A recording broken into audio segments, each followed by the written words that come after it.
Põhimõtteliselt on nii keefiri, hapupiima kui hapendatud peti valmistamine sarnane. Neid tehakse samadel seadmetel, kuid erinevus seisneb juuretises ja ka tooraines, sellepärast et keefiri ja hapupiima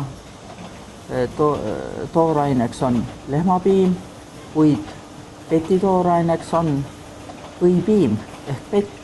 Teatavasti või tootmisel eraldub rasvaosa, millest tehakse või, millest saab või ja järgi jääb pett ehk võipiim. Ja seda me siis hapendame ja saame hapendatud peti. Ja erinevus nende toodete vahel on veel nendest mikroobides, mida me hapendamiseks kasutame.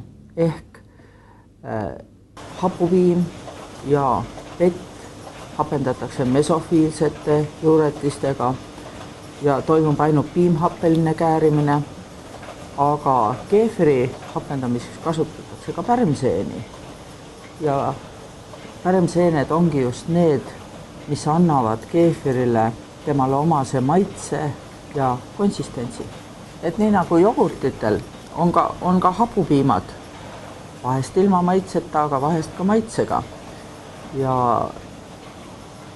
atsetofiilhapupiim on näiteks saadaval kahte erinevat. Üks on lihtsalt atsetofiilhapupiim ehk ats ja teine on tsitrusats, kuhu on siis lisatud naturaalset sidrunimahla ja apelsiniviljaliha. Hapupiimatooted on tervisele kasulikud sellepärast, et need piimhappebakterid, mida seal kasutatakse, on soolestiku omad looduslikud bakterid. Hapupiimatoodetes on piimsuhkur ehk laktoos osaliselt piimhappebakterite poolt lõhustatud. See tähendab, et need inimesed, kes värsket piima nii hästi ei talu, võivad hapupiimatooteid kartmata tarvitada.